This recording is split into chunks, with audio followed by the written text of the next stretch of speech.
Adakah orang yang Allah tak uji, Ustaz? Ada. Antaranya Fir'aun. Tak pernah sakit, tak pernah miskin, jawatan dia tinggi, kuasa dia banyak, sampai kerajaan-kerajaan di sekeliling dia semua membayar ufti kepada dia.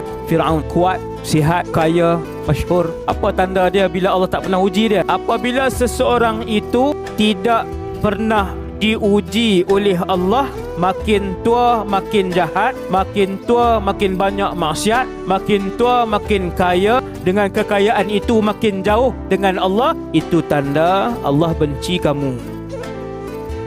Allah benci kamu. Inna lillah wa inna ilaihi raji'un. Sepatutnya lebih 60, sudah 70, sudah 80, makin dekat dengan Allah. Sebahagian orang sudah 70, sudah 80, makin jauh dengan Allah.